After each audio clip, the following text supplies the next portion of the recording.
Hello, everybody. Welcome to our 8/8/2024, that's August 8th meeting of the Houston chapter of the Electric Vehicle Association. So welcome to folks who are online and folks in the room. It's really exciting to have different things going on, some remote, some here happening in Houston. So second up, we're going to have Bill talking about some of his creative projects. But first, we've got Ken in place of Trey from the Port of Houston. To get us going, though, I want to talk about some of the things that we've had going. I've got a short PowerPoint here just to talk about. So let's see if I get into sharing. Where is my?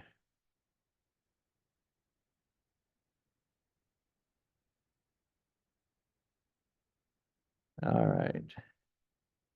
We can go ahead and share my screen. That will show folks a few PowerPoint slides just to tell you about what's going on here, what we have been doing. All right, so let's go ahead and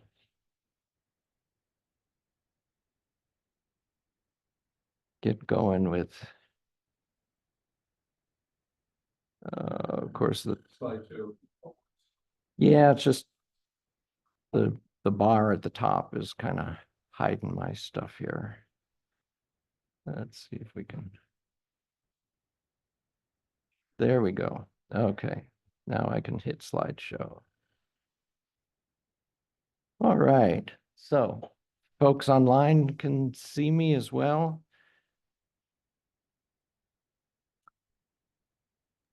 So we had some bus activities. Electric buses are always fun. So the Cy-Fair Independent School District is getting into it. In the past, at past meetings, folks have seen what the city of Houston has done and what some of the other school districts have done. So this is good to know about. In fact, here's a little bit of video riding in the electric school bus. Got the driver. And oh, okay. Colin was driving it as well. Yeah. Yeah, right. The Cybertruck is big, but this is even bigger. So yeah, this will kind of just loop around a little bit here, but it's always great to be seeing buses. And in fact, at the very end here today, I can talk about the end of an electric bus over in Vienna, Austria. So they're getting them all around the world, which is really good. And so other events that I'd like to make people aware of before we get going with Ken and his presentation. The end of September, beginning of October is traditionally the National Drive Electric Week time period, although it has been expanded a little bit. We'll see exactly when and where we want to do things. May not work with IKEA. We're still talking with them for this year. If not IKEA, then we'll see what location we want to do some kind of activity. And so, yeah, there's two possible weekends that are within the official National Drive Electric Week, but we might do something beforehand. Folks who may remember from last year, we did a Wings and Wheels, kind of the middle weekend of September. So we might check into that. That took place last year at the 1940 Air Terminal Museum at Hobby Airport. Whoever's been out there has probably had a good time. It's nice to see that. And you can actually get out on the field, which is kind of unusual. Most airports won't let you do that. Of course, they watch all the guests real well to make sure that nobody's going to run over and jump on a tire of a commercial airplane taken off from Hobby or something like that. But you're actually out on the field. And we had a good time last year. Jason was there with family, and the kids were having a lot of fun seeing both the airplanes and the cars, and a lot of other guests were too. And of course, our members who brought their cars had a good time talking to the public.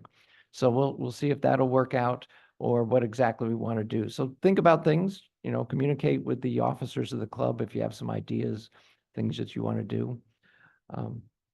So that's one aspect of things.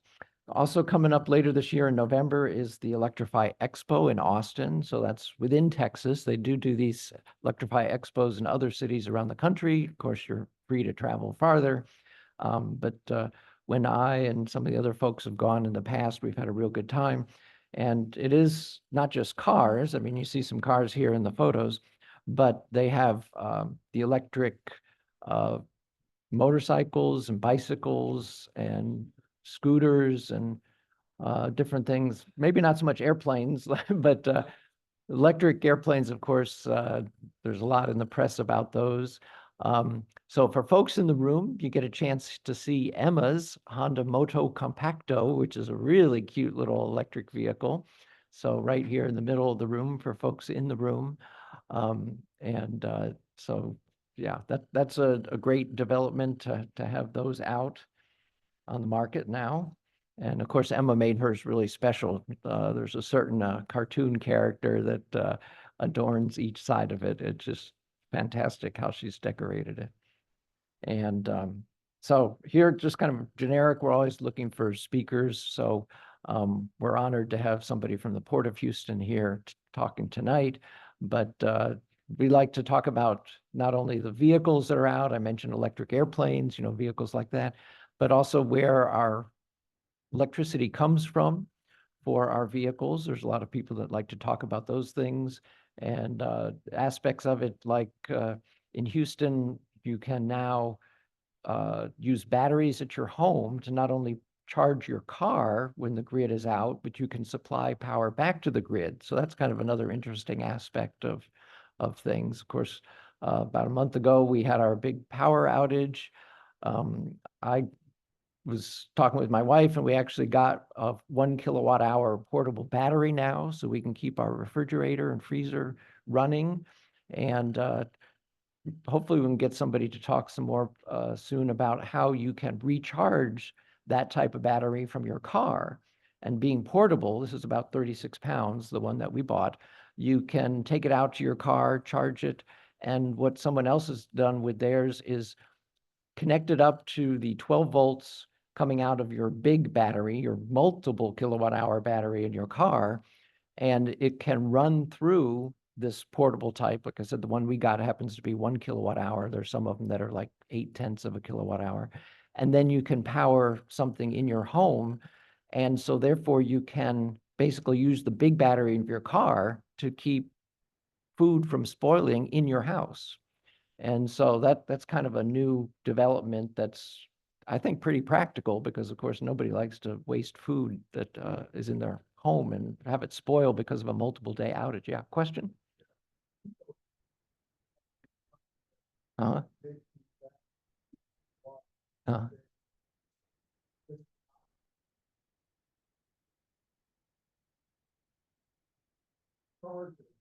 okay. Okay.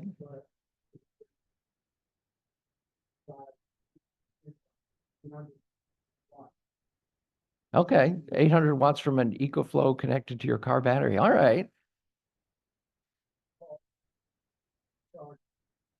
I'll call.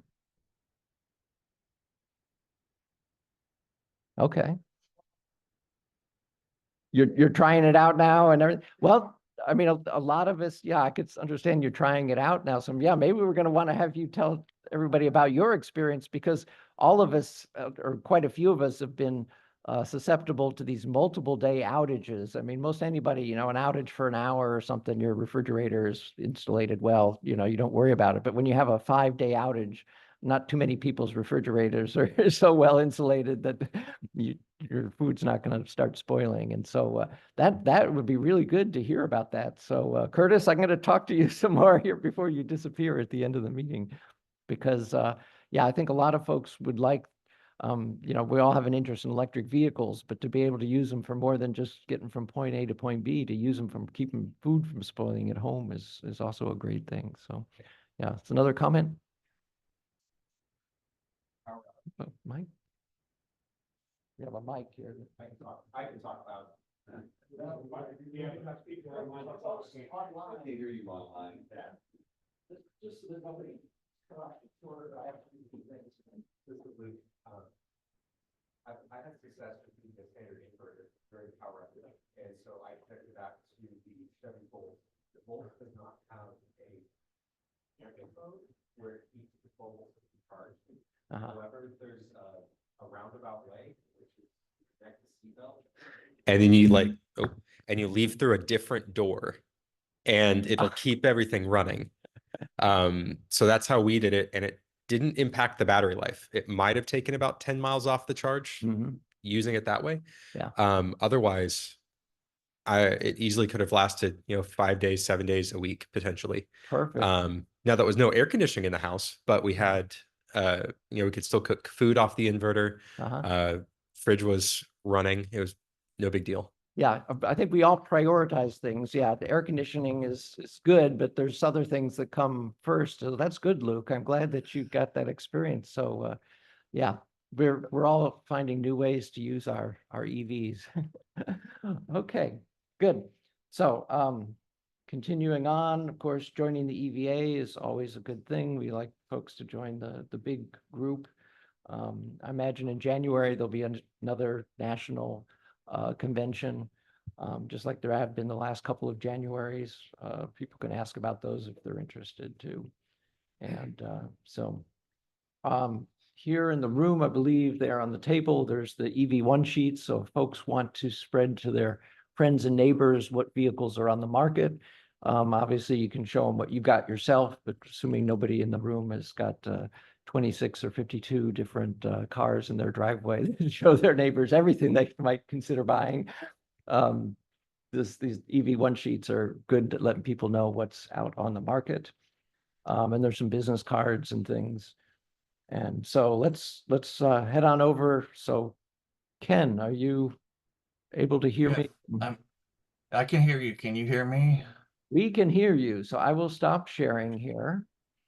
And I had a question before I started on your low interest loan kind of, because I've been searching for a used, EV. So what do you have a minute or two to say what that low? There's an organization called the Clean Energy Credit Union. Okay. And they, you can just Google them and Alrighty. information and I don't believe there's any particular criteria for joining, but they offer specifically loans for people to get, you might say, clean energy related things. So Okay. Solar on a house or an EV in the driveway. Okay, good. I was just going to mention that the Octopus's program, I'm going to send you some more information after the meeting, Ken. Octopus has sounds like a really nice deal on a used EV that they sell you and provide the power for. I don't think they have to provide the power, but it sounds like a really good deal. I'll send you some more. Okay. I'm like, well, a 3-year contract with Shell, but yeah, I guess my experience so far was the credit unions, I think 5.6 was what percent. And that was 1% more than they charge 1% more or 1 point more, whatever, than a regular car. So, but I think 5.6 is what I found. I just haven't found the perfect low mileage, low cost. I've been looking at the EV6, it's got the onboard generator, kind of what y'all were talking about. So, trying to use that used EV credit if I can find a place that would price it right, but we'll see. And that's a thing to bring up. I like to mention to folks every once in a while is that as opposed to the new EV tax credits that have been around for a while, for not too long now, we've also had the $4,000 EV credit for an EV under $25,000. There's certain income limits as well, but it has to be run through a dealer. But those opportunities, I think, would help a lot of folks get into an EV, maybe their first EV. Yeah, I'm a 1-income family, but I just haven't found if something's below 25, that means it probably already has 70,000 miles on it, and or it's high mileage a lot of times. But I have time, I'm trying to take my time, find what I need. Yeah, a couple of interesting aspects, and anybody either online or in the room, please chime in. there's been a number of articles of how used EVs in the last month or two have really dropped in prices. And I credit that to a couple of things. Of course, there's a lot of early adopters. They always want the latest thing. And so that means they're putting their existing EV onto the market. And when you get a lot of those on the market, that lowers the price. But I think even more important than that, since you brought up the mileage, a lot of us are used to, when looking at used gasoline cars, thinking, oh, it's a real big detriment to have so many miles on a car. And in my mind, you really kind of have to change the mindset, because there are so many EVs that are lasting so many hundreds of thousands of miles. It's really not the same kind of a detriment that a gasoline engine with pistons that go up and down. All you've got is a rotating electric motor. Of course, it depends on the quality of the battery, and you may not know too much of the history of a vehicle when it's used, of course. But there are ways of testing them, and certain vehicles do have records kept on them. Yeah, there's different aspects, because yeah, it used to be, I mean, this club went from just people converting vehicles to people buying some of the first commercial modern EVs that have been available. And now there's a used EV market that didn't exist 5 years ago. So yeah, to judge those. So yeah, Bill, grab the mic. You got something else to. Where's the other mic? Somebody's got it. Oh, here it is, yeah. So I had a Nissan Leaf 2011 first year, and for the second time, the onboard charger went bad, which means I could not charge at home. So it went bad for the second time, and I found a 2016 Nissan Leaf on Facebook Marketplace, someone in the Woodlands, and I did the purchase. It was listed for $7,000, but we ran it through a company called Key Savvy, and I got the 30% discount. So I got it for under $5,000. I'm glad to hear somebody using it, because You've heard of it? I've heard of that. read about Key Yeah. Savvy. And the really good news, it has double the range as the old vehicle. So Yay. I'm happy about that. Well, thank you, Bill. Yeah, because I've read about Key Savvy. So you heard me mention a little while ago that to get the 4,000 federal credit, it has to be run through a dealership. Well, that's what Key Savvy does. It's just kind of the buyer and the seller are identified in advance, but it's a dealership taking a vehicle from the seller and selling it to the buyer. And so that's great. I mean, it's perfectly legal. It's the way the law is set up. It just the sale has to go through a dealership. It can't be a private party to private party sale.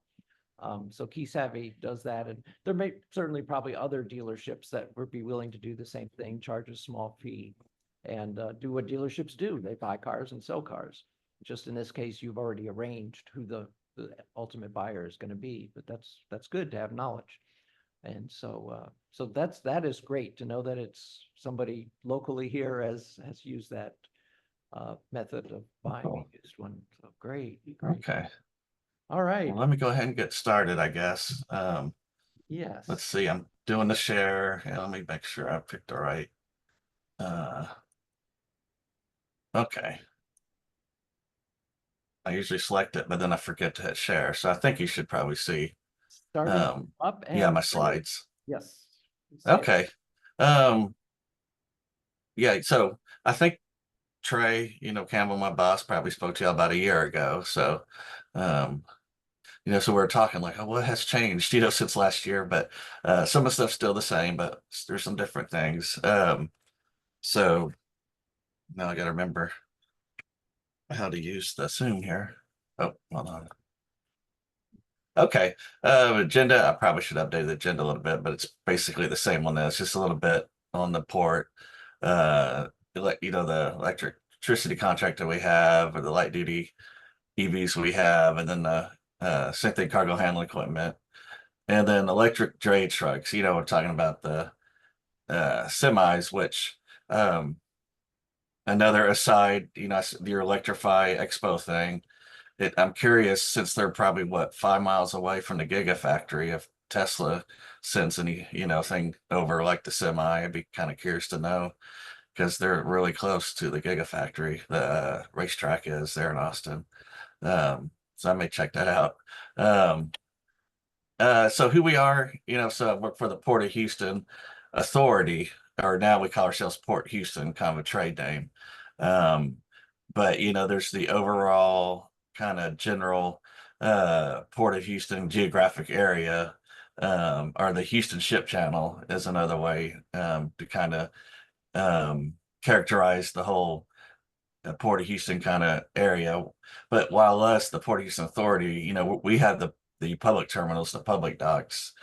All the other docks would be private, or they would be Exxon, Shell, all those kind of companies would have their own docks, and they're not part of us at all. So like I said, we have the 8 public terminals, the 2 container terminals, and then just general cargo, general cargo basically on the other terminals still, and just wheat, kind of all the stuff ports usually get. But there, I mean, basically along the ship channel port area, there's about 200 facilities. So there's quite a few. It's pretty big. I don't have the slide, but if you were to look at our ship traffic, on the Houston Ship Channel, it's more than New York, LA, and some third city, maybe Seattle, or maybe it's just New York and LA, Long Beach combined. We have more ships along the channel, so it's a very busy waterway for sure. And then we have, we're a governmental entity created by the state constitution, and there's other, laws through the years, sorry. But we have a port commission that they're appointed. The commissioners are appointed. The chairman's appointed by the city and the county. And the other ones, that there's Pasadena. Then there's a collection of small cities that nominate one or two. I forget the exact makeup, but obviously they're areas around the ship channel. They do this for free. The commissioners. They basically meet once a month. A little bit of what kind of cargo we get at our terminals. It's mostly containers at 71%. If you don't know, our container terminals are basically in LaPorte and Seabrook area, more or less. So the ships have to come 20 miles or so up the channel to get to there. The whole ship channel itself is like 52 miles. But besides the containers, that bulk cargo, and then just still just other, just anything and everything basically. A lot of number ones here, on the exports. We have a lot of exports. Basically, was not always the case, but I'm not an economist, but apparently, exports are what you want. That's a sign of a healthy kind of economy. And if you look at that third and last bullet, the resin exports is a really big market. Exxon and all those people, kind of related companies, have their own companies that make the resin and export through our terminals. Environmental policy, obviously we want to comply with the laws, and try to balance or have business practices that are reasonable and also support sustainability, try to strike that perfect balance. Of course, we have environmental advocates that would like for us to do more, but we think we do a pretty good job. You'll see some of the stuff. Trying to be a good neighbor. Houston area. It's I guess a little bit about myself. I started at TCQ, my career, well, private sector, but I've always been in transportation or air quality, either a transportation planner or air quality planner. So at the port, I work on air quality type of stuff, which is not really it's more, that one's more of a stewardship job. We don't have we're not an Exxon, so we don't have a refinery, so we don't have permits like that. So most of the stuff we do and most of the stuff we have, which are mobile sources, or they're not there's not laws on them except for the manufacturers. So so we're trying to do our best. And of course, diesel is what powers everything, because the diesel engines run forever. It's an interesting just being out there anywhere along there is just interesting. That's all I can say about that. Uh, Electricity, yeah, about a couple years ago, or I guess, well, 2020, 4 years ago, I guess now, we changed over to getting this 10-year deal. Ended up being with, I think, M2, which is a shell company. But yeah, it's 100% renewable, backed. It's a good price. We got a cheaper price. Um, and than we did before. Even though what we were doing before, when you're agency or a subdivision of the state, you can kind of, the land office has some kind of program where you actually get a pretty good deal on electricity, but this ended up being a better deal and a lot more. It was 100% instead of 5% or 10%, and it was a real solar panel, or it's going to be a wind farm. It's not going to be a certificate that you bought, or a credit that you bought for somebody. But it's kind of jump started, or even though we're in Houston area's non-attainment for ozone, so NOx and VOCs are a concern. Just kind of jump started our CO2. I think it's a 2050 commitment, CO2 neutral type of commitment we made. And then we're also, we noticed there was the EPA's Green Power Partnership. So we got listed on there, and I think we figured out we were like the first port or the only port to, have 100%. And then several years ago, we bought the 5 bolts. We were going to get 3, but because of these Exxon and related companies, they always seem to get in trouble and have to pay big fines and do environmental projects. One of them had some money that you could only use for electric vehicles. So we were able to kind of turn our 3 into 5 on that. So that was a good deal. And so right now, we have a light duty car fleet of about probably 300 cars or 200, mostly sedans, but probably half sedans, half F-150s, Blazers maybe, or SUV, small SUV, and also Rangers. I think the Ford Rangers came back, so that kind of smaller pickup. So I think we've ordered the GMC or the Chevy electric Silverado. I'm not sure which one we ordered, but we are going to try out one of the pickup trucks as well. But at this time, there's no immediate plans to get more electric vehicles. I guess we're still trying to, we still have not done like a comprehensive fleet study and, the kind of things you really should do. So we still need to do that. But obviously, these, the range, that's not an issue, within the city. Our terminals are our container terminals are like 30 miles away from the office that you see there. So, like a Leaf, or like what the city did with the Leafs 10 years ago, those would have been, I don't think those would have worked for us. But when these bolts came out, that was a little better mileage, no anxiety there. Okay, so cargo handling equipment, obviously that's equipment that moves around the cargo. And on the left, or my left, I think this thing's a little pointer here. Yes. I apologize. So right, these are RTGs, rubber tire gantry cranes.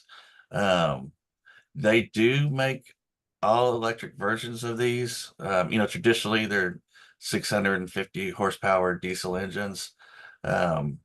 These are hybrid. So instead of that 650 horsepower engine, it's about 124 horsepower, 136 horsepower, engine. And then, this bank of in batteries. So it probably runs about, it's almost 50%, or it's around 60% on the battery, 40% on the engine, and the engine will kick on, when needed to charge up the batteries. So these are not plug-in, they just get charged by the engine will come on and charge it, when it's needed. I don't remember, it's probably set to something like when it gets down to 30%, maybe it comes on. I forget these are, and I should know this because I figured it out a couple of weeks ago. I think these are iron, base batteries. I know that's not the right term. So, Iron phosphate, maybe? yeah, exactly. So I think, but because we had one of the older ones, we've had one long enough that where the batteries had the state of health was, I guess, low. So we had to we had to figure out how to get rid of them, so to speak, and we ended up using, I think, interstate batteries. They took them from us. I tried to find like a ESS project or something that they could be used for, battery storage system, but you know they don't want a hodgepodge of different batteries. They all want the same kind of batteries. But so the hybrid's been working out pretty well for us. If it's all electric, like I said, they do make that. There's like they call it groundworks here. You lose your flexibility, of where you want the crane, and um, I'm an environmental, not operations, so kind of have to take their word on that. But I do know Georgia Port, they had a bunch of electric ones, but now they're switching to hybrid. So, I'm not sure what happened there, if why they're not using all electric ones anymore. Although they have, I'm sorry, the RTGs have come out with battery plug-in versions also. But there, of course, you have to install stuff. It's kind of more where you would do these electric RGs if you were to build a new terminal. That's the best time to plan that. But nonetheless, our operations guys like it. It's less fuel. So electricity is cheaper than diesel. Even though we don't pay tax on our diesel, it still saves money, and obviously reduces the emissions. So that's been pretty good. And these have so far, I don't have the numbers in front of me, but it's something like 50. Maybe by the end of this year, we'll have 50 out of 150, around that. Maybe 1/3 of the fleet are going to be hybrid. But that's been expansion. We're actually, some current ones we're going to retrofit. Some current ones we have that are diesel. So we're going to be doing that in the next year or two. We got a grant to do that. And y'all probably already seen the corner here. This is a sign that was on one of these doors. I figured your club, I think you guys are kind of wired like me. You're probably early adopters, which means you're probably a little geeky, maybe a little nerdy. So I thought y'all might want to see. Oh, just a little. Yeah, a little. Yeah, you might want to see some of the specs of the battery. For what it's worth. I couldn't, tell you really much. I'm trying to think. Yeah, unfortunately, the cropping kept doing weird stuff, but yeah, I thought that could be some interest of you. So I forget how many actual batteries. That says 14 module, but one module I think has 6 or 7 batteries in it. I don't remember, but yeah, that's been one of our best investment. It's kind of that all around. It's good for environment. It's good for business. However, this guy here on the green here, maybe like the gentleman I was talking about, his Leaf he bought with the stuff that's gone out, just was working great for a while, but it's basically died. It's the first generation. Unfortunately, as y'all probably know, being early adopters, sometimes you pay the price of, it not being totally perfected yet. So unfortunately, yeah, I'm not sure if it's running. If it is running right now, it's only running on 1/3 of the batteries. And I don't remember if I even knew exactly what was wrong, but there was just a lot of issues, with it. And so unfortunate, but nonetheless, while it was working, it was great. Obviously it's quiet, it's electric, all the stuff y'all, know the benefits of electric. I think the problem is, and this is where the batteries are. The problem is, this kind of thing here, when they're supposed to drop the container on there gently, but that's not always the case, so it's a rough atmosphere or, environment, sorry. So it kind of gets not jerked around, or, it gets a lot of activity, more so than a car on the highway. So for my, I'm speculating here, I think that's some of the issue. It's just, it's a rough atmosphere. But we're going to be trying in September. This company is called EV Orange. They've actually been around probably 10 years or so. They've always come to us almost every year, like, hey, try one of ours out. But finally, we always told them, it's too, it's like a warehouse version. It wouldn't be able to pull the containers, wouldn't be strong enough. These containers can be really heavy, or if you get this is a 40-foot container. If you get two 20-foot containers that are totally full, it can be really, really, heavy, like 80,000 pounds total, or actually 100. It depends, 100,000 pounds. But so they finally built one that way. So, and I've heard good things about them. Fortunately, I've met a gentleman who's like the head of the alternative energy department at BNSF, up in Dallas.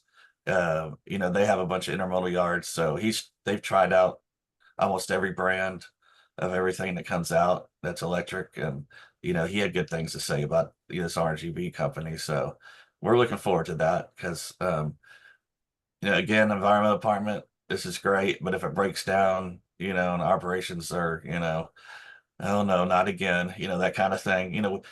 Before I started at the port 17 years ago, they tried propane on just the regular pickup trucks, and that that was a disaster apparently. So, trying to avoid that, unfortunate, you buy a dud, but that's not going to represent everything you buy in the future. But nonetheless, we'll try it out for 3 weeks.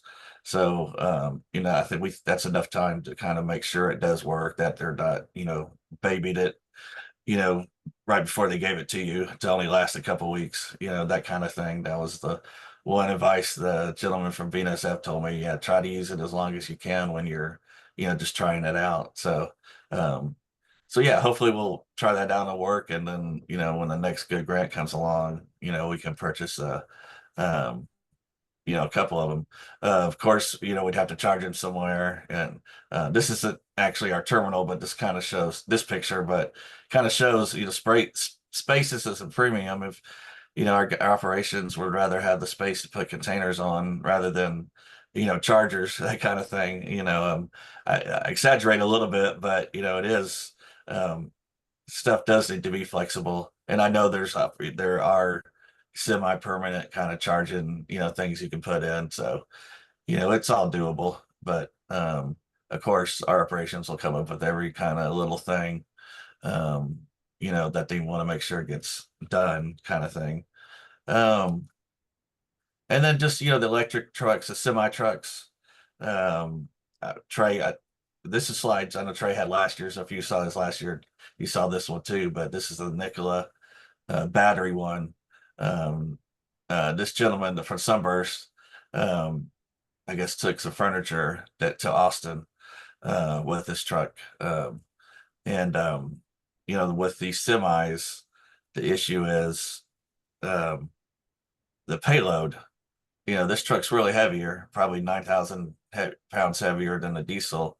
So, moving furniture is perfectly fine. That's a perfect thing to do because furniture, fills up that container and it's not that heavy, as opposed to other products that are heavy would fill the whole container, where you need a lighter truck. So, I mean, I may be telling y'all stuff y'all know, but for the heavy duty trucks, the semis, yeah, that's so far, even with the 2,000 extra pounds you get on the highways, federal and state, you do get a 2,000 pound kind of leeway.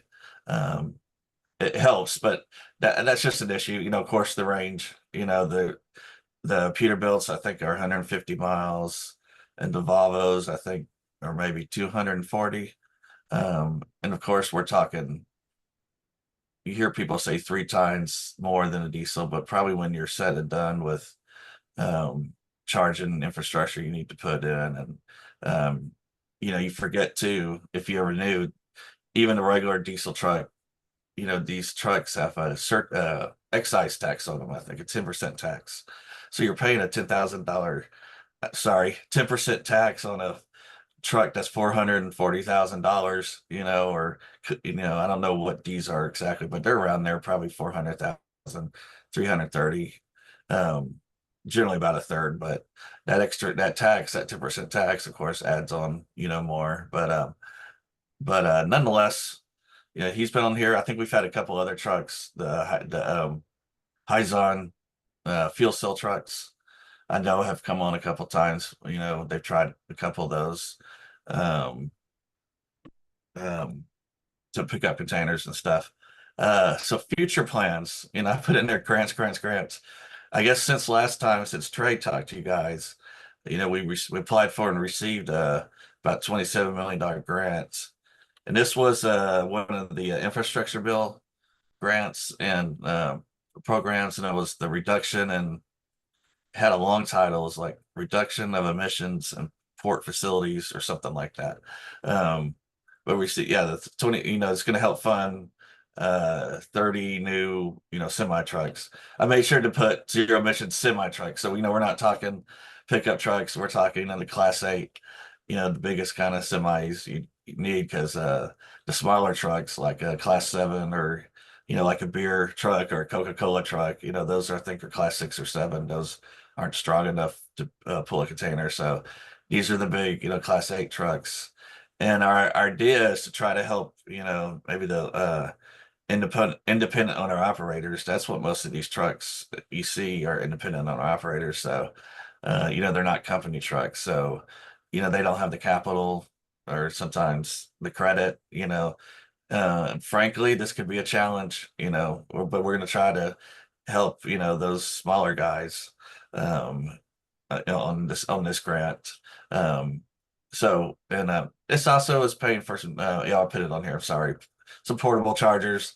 I think they're probably going to be like the 50-watt Heliox, I think it's the brand, or Cummins actually bought them or sell them too. They just rebrand them under Cummins, but maybe I think something like the 50, not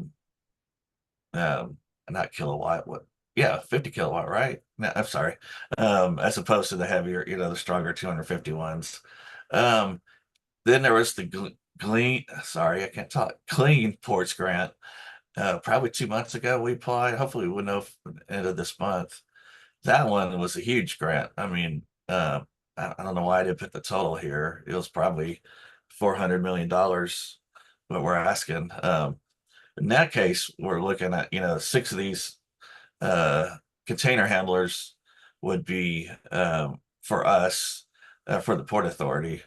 And these are really brand new. There's some in California, but that they'll sell them to you, I guess, but they're still pretty new. So it'd be interesting if we get the grant and get these. There's no reason why it shouldn't work, but nonetheless, new technology on a piece of equipment that's never had that. But if you know what a container handler is, it's basically just a bigger forklift, so that kind of thing. The electric terminal tractors, like a couple slides before there, that actually be for we partnered with like 6 different trucking companies, and that's going to be the 50 terminal tractors will be for them, and then the 178 overall electric trucks. That's over like 5 different companies. One company wants 100, another one wants 35, another one is like 38, another one's like 10 or something like that. So, so that's, it's exciting that we were able to get, that many, in the application. Then we're just going to ask funds, just to be able to funds for another 100 trucks, to kind of, piggyback on this grant, the funds for that. And then shore power, so ships doesn't have batteries, but instead of the ship when it's at dock, instead of them running their auxiliary engines, they can plug into the grid, basically. So, of course, to install all the shore power, what you need, and sometimes you need another, more electrical infrastructure.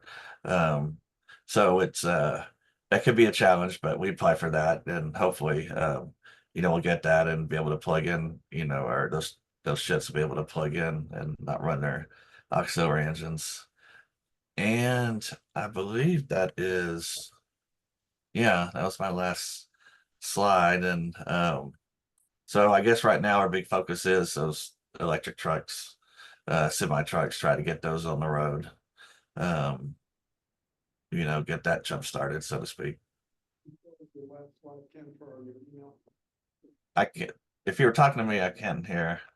Someone asked to go back to the very last slide. This, for my contact info. Okay. Just gonna say, yeah, it was there for a second and then disappeared. Yeah, sorry. Yeah. And I almost didn't change it. I almost forgot about that. And I think was supposed to say questions. I'm not sure what happened up there, but yeah, I almost forgot to change that part. I was working on that this morning and yeah, I realized. Oh, So don't sweat the smart. It's great information that you've been giving us. I mean, I love even hearing about the shore power. I mean, it's one thing, yes. Yeah. A club that is talking about vehicles, and the vehicles aren't running with extension cords, of course, so they have batteries. But Yeah. other aspects of electrifying things, such as instead of continuing to burn fuel when you're right there next to power on the shore, it's just a matter of putting the infrastructure in. Yeah. Vehicles. I know that cruise ships talk about that too, and they've got, of course, a lot of Yeah. customers that don't particularly like being downwind from exhaust. Yeah. I think Galveston Cruise Terminal is probably trying to do that, or that the cruise line, the ones that can afford to do it. But yeah, you're right. That shore power, I was like the last second, like, wait a minute, that's I think that's something y'all be exactly interested in. And I mean, ships in the future so far, they've been just talking about low CO fuel. There's my hope is somehow you can almost like the RTGs, power up some batteries while they're out at sea, and then the batteries would have enough power to last the whole time in the port area. So I don't know if that's possible, on that big of a scale, but that's something I'd like to see with the ships. But yeah, I mean, just in general, I've been for about 17 years. Probably in the last 4 years, there's been a lot more interest in doing these kind of things. So that's been obviously that's something I've really liked. Well, good. I'm glad to hear about it increasing in the last 4 years. I mean, we've all seen a lot more development in the more recent years than when this club started back. I started here in the club back in the 90s. I mean, so yeah, things are definitely going at more exponential rates of increases of new things out there that we're all learning about.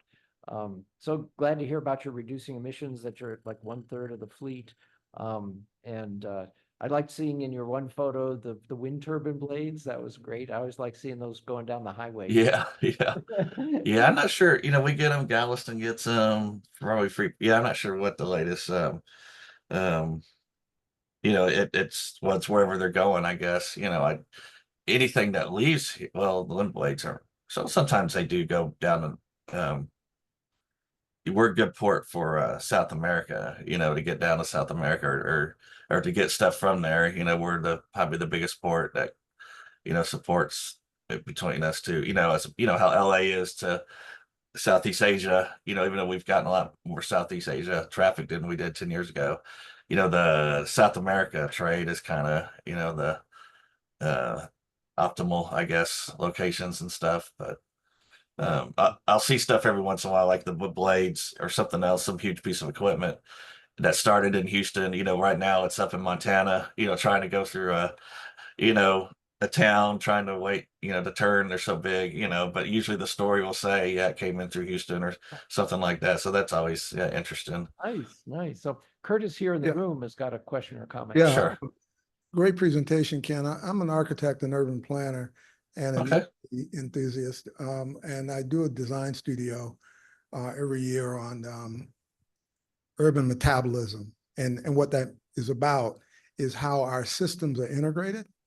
And from what your presentation highlighted, and correct me if I'm wrong, from the point of view of EV application and operations testing and trying things out, the port is the fat man on the waterbed in the Houston area as far as the amount of money you spend and the amount of things that you try for industrial related EV applications. Am I right about that? I'm not sure. Well, you mean just trying out different things, or Yeah, just that is from the point of view of the logistics industry as it relates to the industrial sector in um, the port. You're doing a lot of different things, and I guess let me well, you the don't port, have to- remember, the Port Authority is not necessarily, I guess when you say industrial, we're not the industrial part of the channel, if so, that's where I'm getting a I little meant from a maybe, logistics point of view. That's all.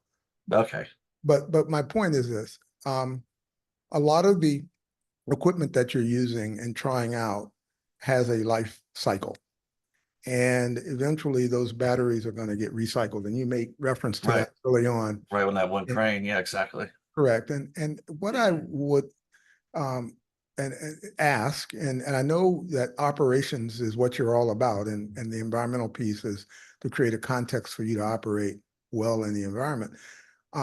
Is there thought about really thinking about and looking at how you plug into the larger ecosystem, both in terms of communities and in terms of the trucking industry and the various industries, like you talked about, helping independent truckers with EV vehicles and EV adoption.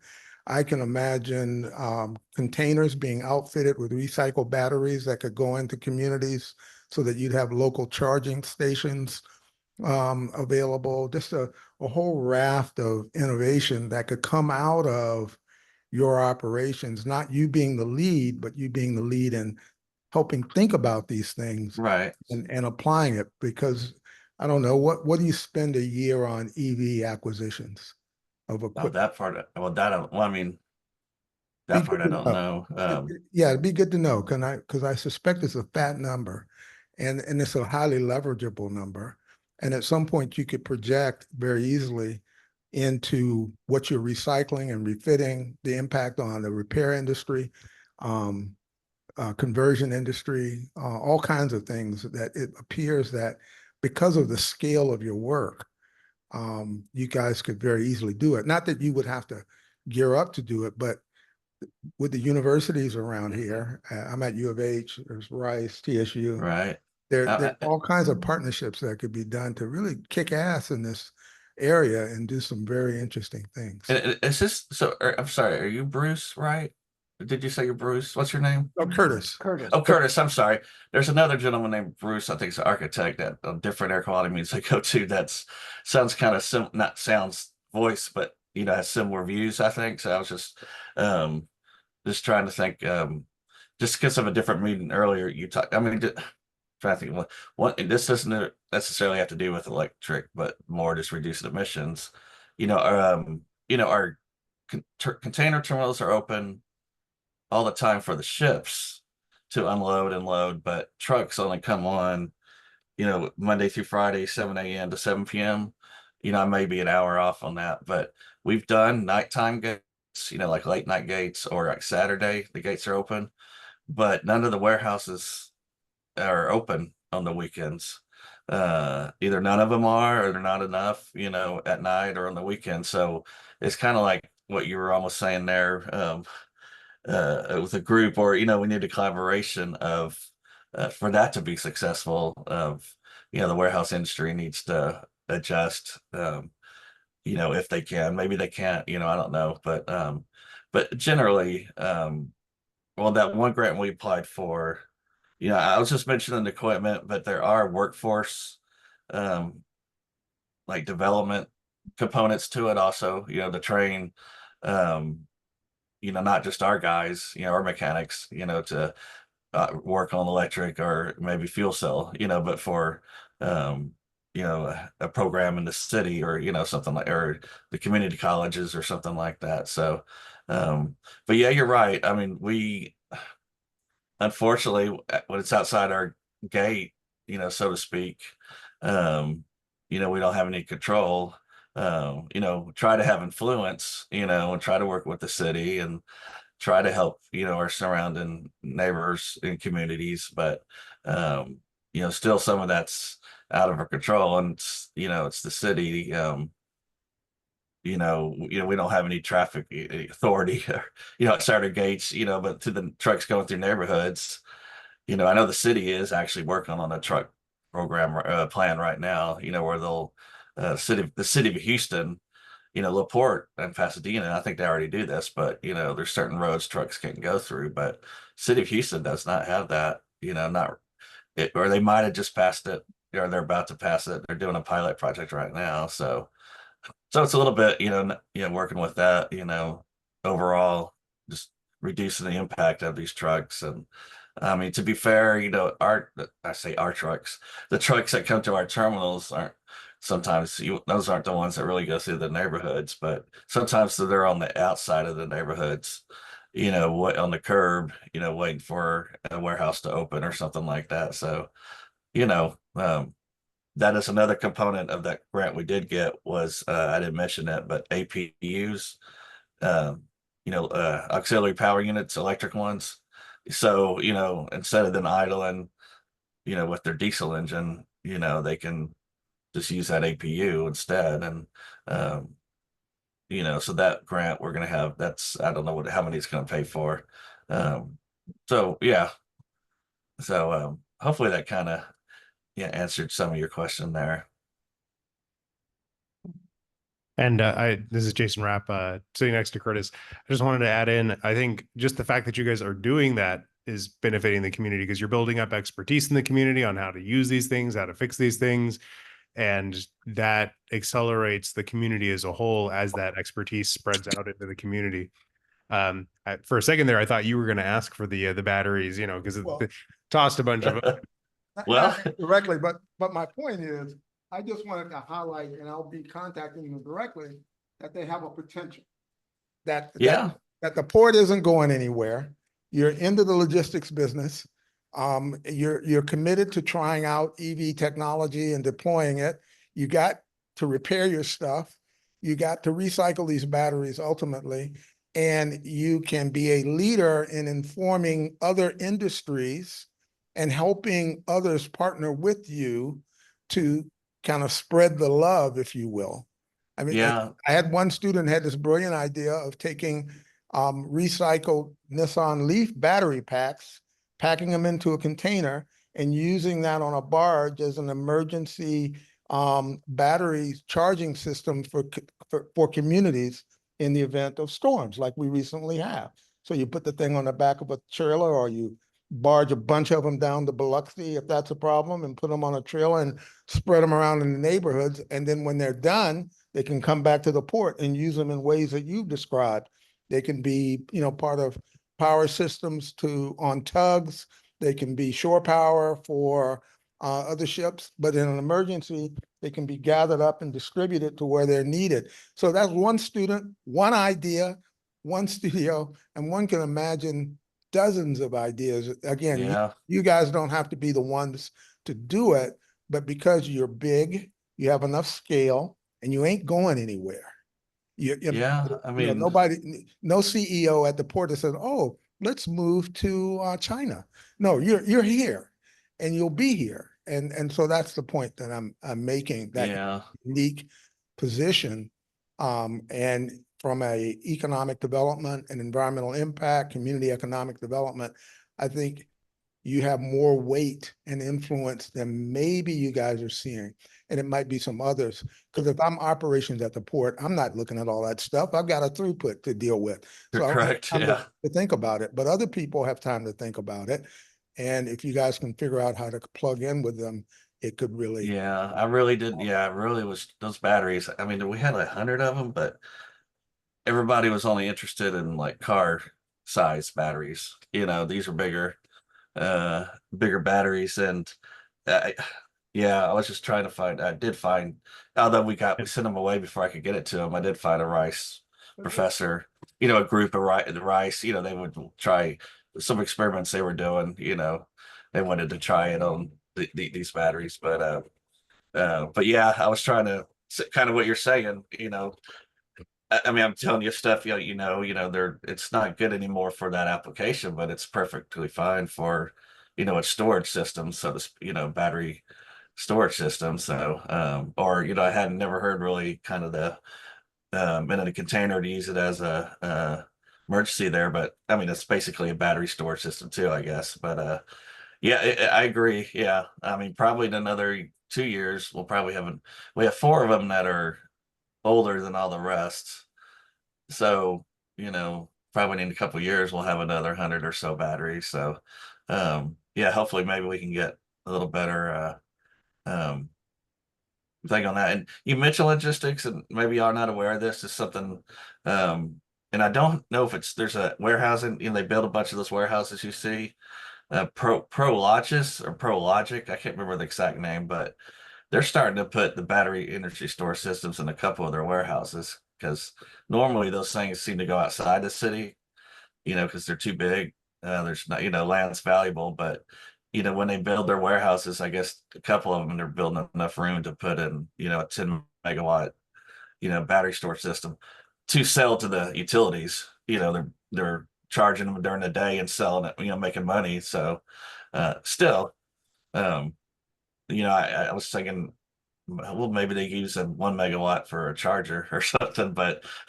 if we, when these 170 trucks, hopefully we get on the road, but that's not the economic model on those, but still, so that's a, kind of a good application there that has, benefits, I think, or potential for the future for other things.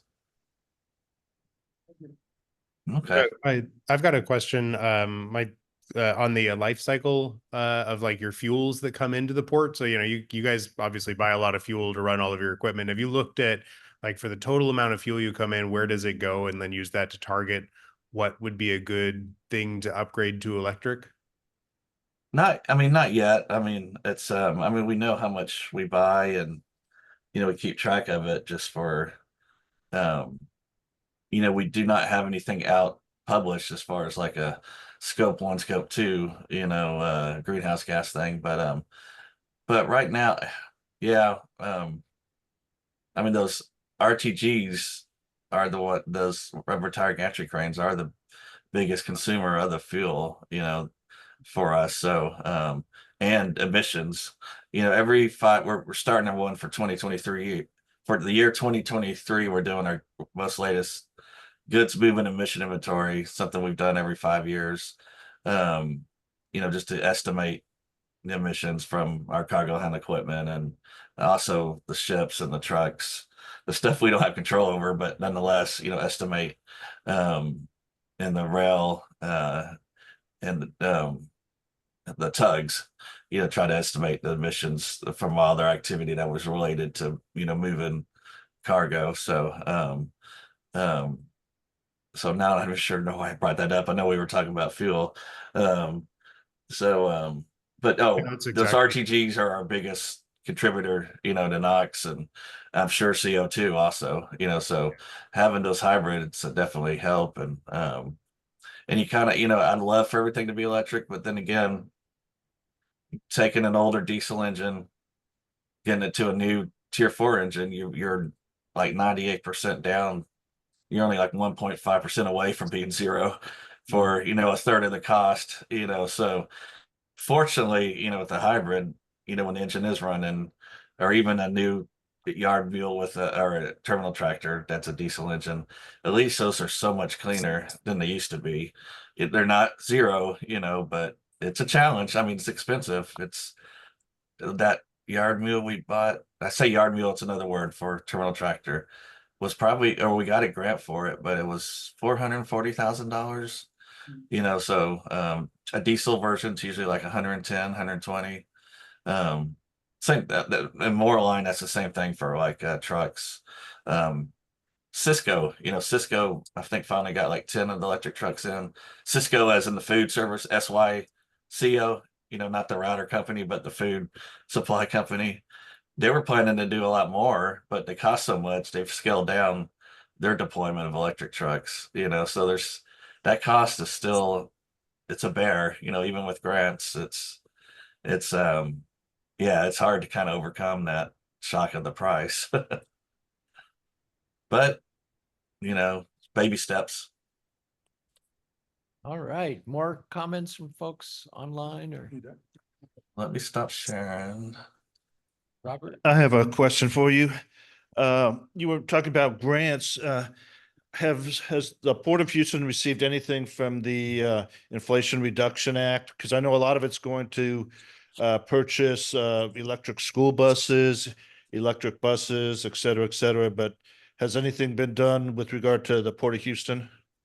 Yeah, I mean, that $27 million grant was a infrastructure grant, or it was the one before that. There was the jobs bill, and then there was the infrastructure bill, right? There was the two, the IJA, and then, I get them both confused, but yeah, so that from those infrastructure bills, yeah, I mean, that's where we got that 27 million, that Clean Ports grant, that whole program, I think it was $4 billion. We applied for, I think it was about 400,000,000. So yeah, I mean, that's definitely, and then that's electric, they've done a lot of hydrogen production stuff, fee or grants and subsidies. Just being Houston, the oil companies are good at moving, liquid, you freeze that hydrogen down to a liquid. And, that's why there's so much support for hydrogen, because it can be, these companies here in Houston will make a lot of hydrogen already, and they know how to move it. So, this is me, not the Port of Houston Authority saying this, but, the battery trucks, I think, are, they're so much simpler than a fuel cell, just plug it into the whole grid. economic side of things. We could talk about hydrogen probably all night. Yeah. Bring that up, But that's me, so I may not be the best hydrogen cheerleader, but but I have to remind myself, if we're talking about the tailpipe, down, that's closer to a human exposure kind of thing, than zero emissions out of a tailpipe, even from technologies that are based on a life cycle that has maybe more emissions than other life cycles. It's there's still a health benefit, and that kind of thing. So it's a trade-off. Everything's a trade-off. Hydrogen, the trucks could go further than the batteries, but right, yeah, and there's different use cases for different technologies. correct. Economics come into it too, but in the chat, I see that Mark is asking did. the difference in quality of the battery. I'm not sure I understand Mark's question, but let me bring up the quality of the battery. so why Yeah, don't we? yeah, I mean, that Someone else in the room has a question while we're. Hey, yeah. Thanks for the presentation, Ken. So my name is John. Had a question for you about you had mentioned about the fleet study. That's something you haven't done yet. Is that something you're looking at doing? yeah, and I mean, I kind of thought we had already done it, or somebody had, we partner with, do these, I hate to say this, NDAs, non-disclosure agreements, because, they don't want, these big companies don't want people to know they're doing things. I don't know, but I think this one we announced was Shell. I thought they were supposed to do one for us, but that part, I'm not sure what happened there, but, obviously, you want to measure then, or, plan, have a good plan. And, yeah, we just haven't, had taken the time yet to do that. Unfortunately, or in a way, almost fortunately, these grants come along and give you the opportunity to buy stuff before kind of have at least you can buy a couple things. You're not buying a whole fleet with these grants. I think of those terminal tractors, we own about 80, but there's probably about 3.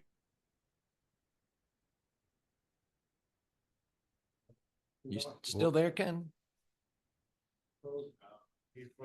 Something with the internet is playing with us here, but so all right. Thanks, John, for your question. Yeah, I answered it though. Yeah, No. Yeah, I got interrupted that. Skip thing Now- with now it. Ken's The back. light There we is on again. So Where can y'all was hear that me? at? Ken, we can hear you again. Okay. I don't know what happened. Yeah, like. There's another live mic. My pen's taken out. You didn't get any. So, Hey, Howard, looks It's a like you're favorite, back that's for sure. live. I All wouldn't right, I'm waiting for you reference, to pick it up so I can be done. and I think I stopped sharing, right? Okay, yeah. So is that battery question for me then, or was that for the a reference to used cars? So John, did your question get answered? fully? Yeah, I just think that haven't done it yet, but interested in doing the study. I guess another question I had was, so for those 30 Class 8 trucks that you're purchasing with the grant, are those the Port of Houston trucks or are those? Those are all, yeah, I mean, we don't own any of those semi trucks, so yeah, that's all.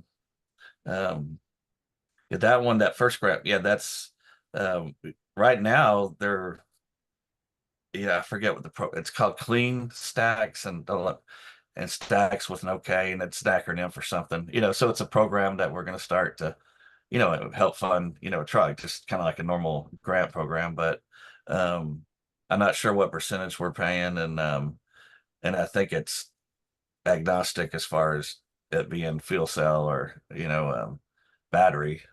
But I mean, on the market, on those heavy duty trucks, battery, it's 90%, batteries basically. The fuel cells aren't totally, they're the startups right now. It's startups are the fuel cell trucks, while Kenworth and the big legacy OEMs, Peterbilt, all those, they're working on their versions of fuel cells, in a couple years. So just like I think probably maybe not, yeah, even light duty, just work, everything kind of the startups start doing everything, and eventually the OEMs and traditional OEMs will finally, if they don't buy them, they'll start competing with them. So um so like I said, we're trying to focus on the smaller guy, but we'll see how that goes, because unfortunately it's kind of an entry market. Dre's truck is kind of an entry market, and if you're interested in starting trucking, it's so the business sophistication may not be there yet for some of those people. But I say that, then somebody surprises me, with talking to one guy. I think he owns 2 trucks. He's sending his third daughter to law school. So there kind of goes my sophisticated businessman kind of generalization. So but that is a challenge almost everywhere. Independent operators, don't have that capital, have that, like a bigger trucking company, would, or even a mid-sized, trucking company. But Yeah, no, that makes sense. we're trying. Yeah, no, Okay. appreciate it. So thinking, and I haven't heard Mark Counterman come back in again, but I'm thinking maybe when he was talking about the quality of the battery, you were talking about having to recycle some of the batteries. One comment I wanted to make is that maybe Bill would, you said Interstate took your old used batteries. I think Bill here would be interested in getting old batteries from you, but more and more recycling, of course, is available for batteries because, yeah, if they don't meet their use case, if they're not providing the longevity during a workday or something, then obviously you need to change them. Yeah, I mean, that's what, yeah, Interstate took ours. Yeah. So So there may be other folks in the club here. And before I forget, I also want to mention, we'd love to have you come in person just as yourself. yeah, I agree. I've talked to you guys, I think every year at the Earth Day. Yeah, I exactly. mean, if you remember, I was probably asking you guys, I don't know if it was one of you that had the Cybertruck there, but yeah, I was asking all about the EV6, what y'all thought about it, because just it seemed like that was the balance of tech and Right. range. A number of members, the one person who brought the Cybertruck, it was his own, but a lot of other members were talking to Yeah, so public about all the vehicles we had out there at Discovery Green. yeah, so I'm just looking for that. Yeah, I so want come something on. I can get down to Austin, and back. Well, not and back, that'd be great, but not have to worry to go when I go to Austin to visit my mom to not. Uh, but this is stuff y'all already know. I'm looking, and it's like Well, yeah, you can. the Austin Energy, I guess, subsidizes their chargers or something because it's like it's so much cheaper. Their chargers down there than they are like the Shell one. I live in Pearland and Manville. I guess Shell has a mega, not a mega charger, but a 250 kilowatt charger, but Okay. it'd be just the same as filling up my car right now with gas. But in Right. Austin, it would be like a third cheaper. kilowatts are going up on these chargers, but yeah, you could come here to, we're not too far from the channel. Yeah. Houston. And then we're moving in 2 years, we're moving to the East End. It's the name of it's one of those retail on the bottom, kind of offices on the top. And it's, Okay. it's, so I think I saw what you're saying is it'd be across I almost said the river, whatever the bayou from that, but it's one of the newer things that they're building, business park kind of thing. So yeah, we'll be a little bit closer in, and Yeah, but we meet once a month. We'd love to have you come here in person or come via Zoom if you want. yeah, I agree. Luke, So you have a question? Yeah, this is actually builds onto the batteries. Is there a excess inventory site that EV interested parties could go to and purchase the batteries? you mean next for time us you when we some- have, You said you looked and you found interstate. So yeah, there's folks here that are standing up, literally. And it perfectly leads into the next project, which is something that I was actually looking at, and battery costs is one of the downsides. But Yeah. I'm interested in this, and if I could have picked up, 6 to 12 batteries, I would have made a battery backup for my house. Yeah. so what I'm hearing is next time one of our cranes no longer needs the batteries, I need to contact your club. Really? Let's see if I'm there's sure any there's a few takers. people that would be interested in purchasing some. Yeah, Luke. Yeah. Going up and down. And beyond just batteries, I know a few people, especially, so I'm from the Midwest, and I know of several people that are interested in picking up old drive axles and otherwise to kind of play with them as they rebuild their own trucks to say, oh, do I want an electric vehicle as a farm vehicle? So oftentimes these are kit bashed together vehicles. It has the front end from a 90s pickup, but it has the back end from a 60s. I've seen them. So having an excess inventory for some of these, I'm going to call it gently used parts, I'm sure there's a market there for people to purchase them, not just to take them off your hands, but actually pay good money for them. Also for the fleet analysis, I actually do that work. I've done life cycle assessments, LCFS credits for California, as well as federal tax credits. So if Okay. you're interested in pursuing that, I sent you an email, but Okay. you can also reach out to the group and you can get a hold of me. Yeah, I mean, the life cycle part, I guess would be more of the, installing the telematics, that kind of that's duty use, that kind of thing. But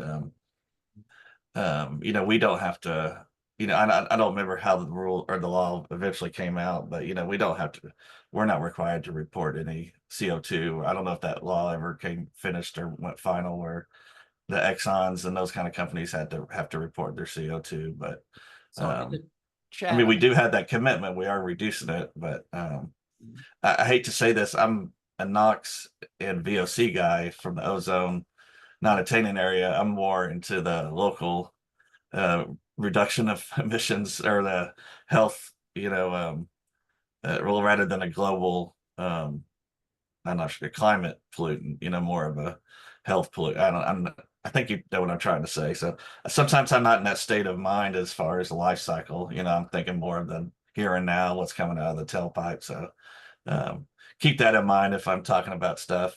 I'm always been focused that way, just from working at the state, before TCQ, before I came here in air quality, just kind of focused on that instead of, because the state of Texas doesn't think CO2 is a real thing. So.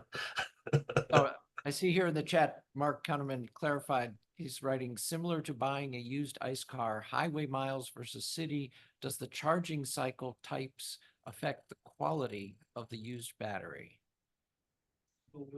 Yeah. So he's looking at, the charging cycle there at the port.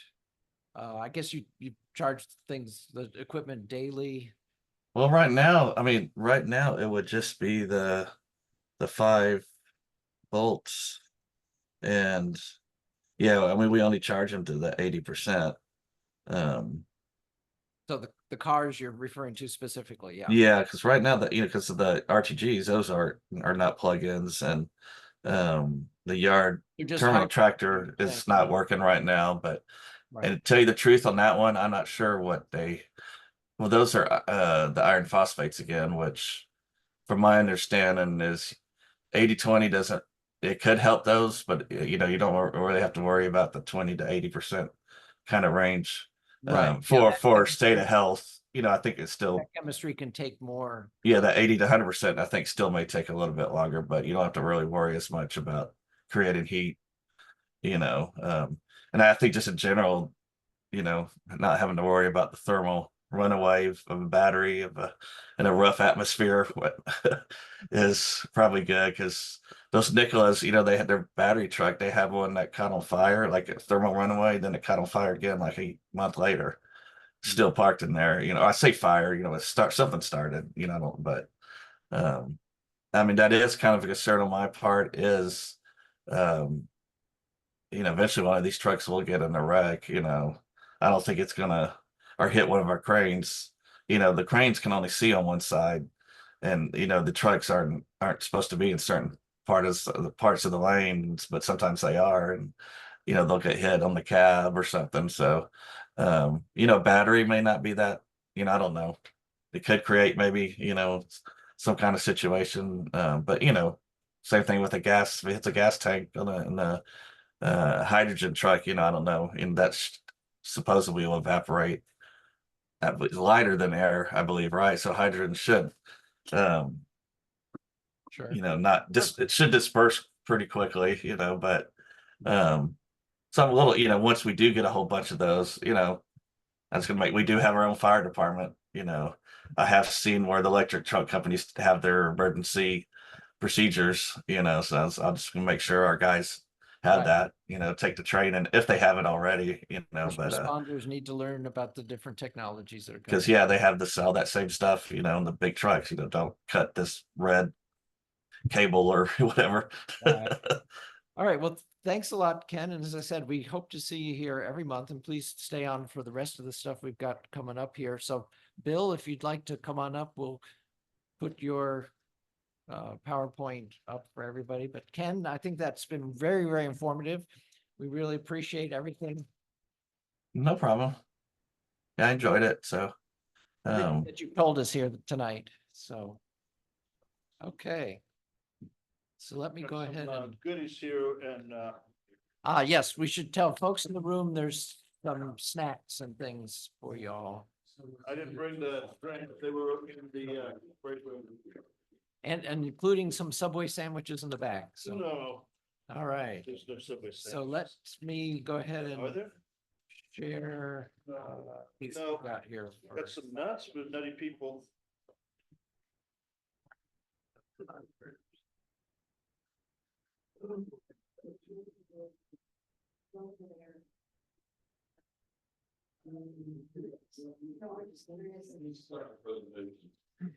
Yeah. The one that's. There's the. Yeah. Yeah. Yeah, So I'm going to speak about two things this evening. This is a Nissan Leaf battery pack, 48 volts with a BMS. Actually, it was on, and this is a load, a 3 ohm load, and this is not too hot. It's cooled down. And I'll also like to talk about this 2500 watt solar inverter charger battery arrangement. Don't forget that next to that. Yes. Yeah.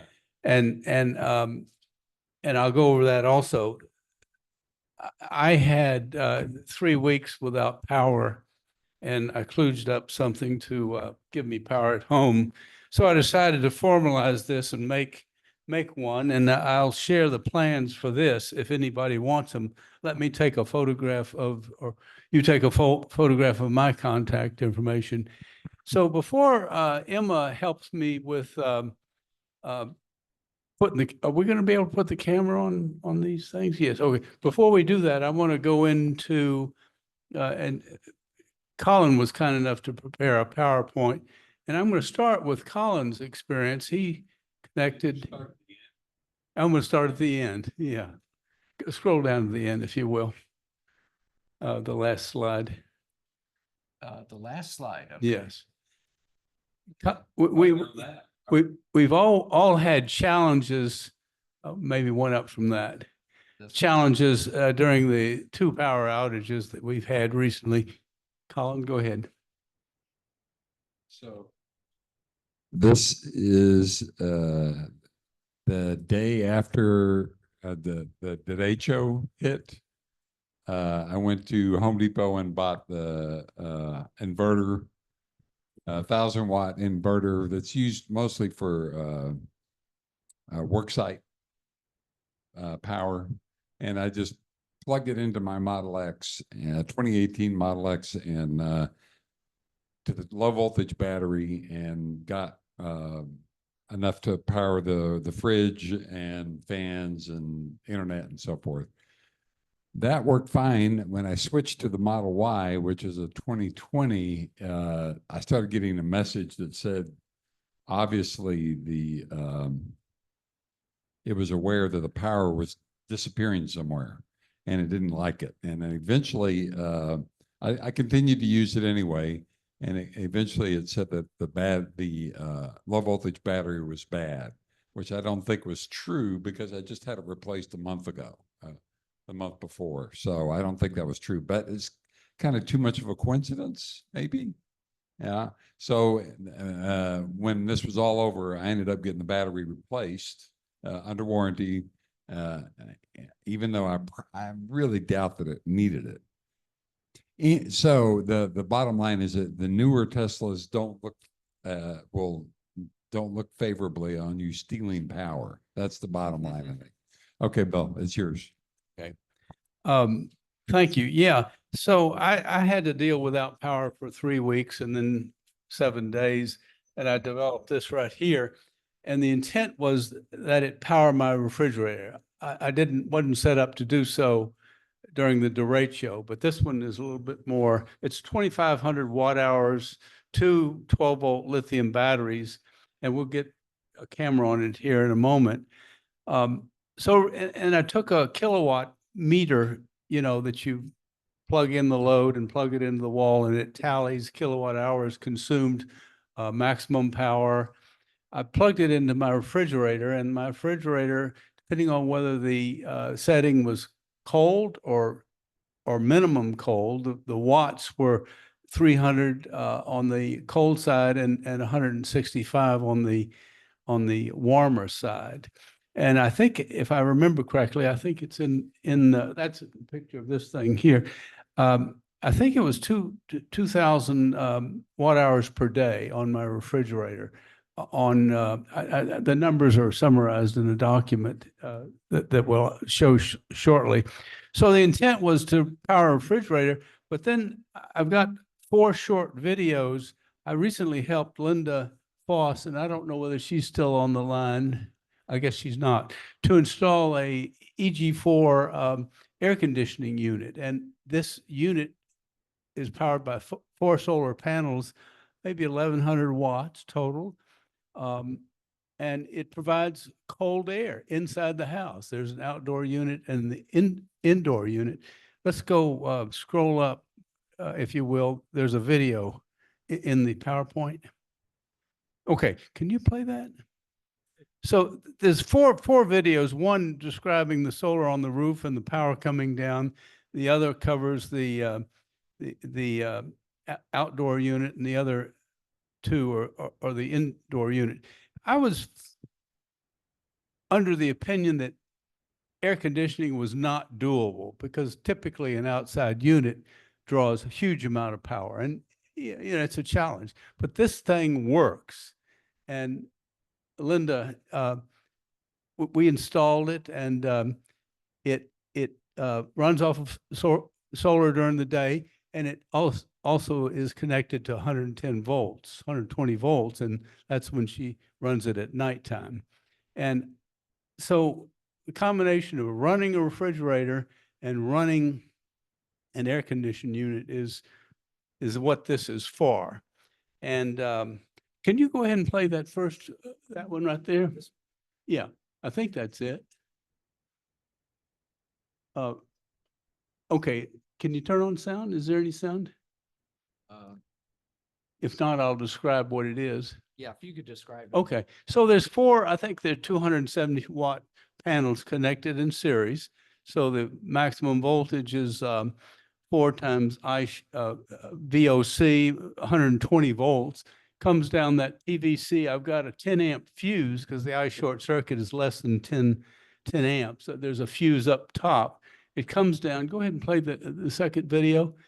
It comes down and goes to the outdoor unit.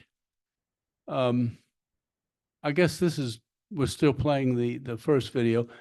Okay, this is the second one. This is it goes down in 2 MC4 connectors on the outdoor unit.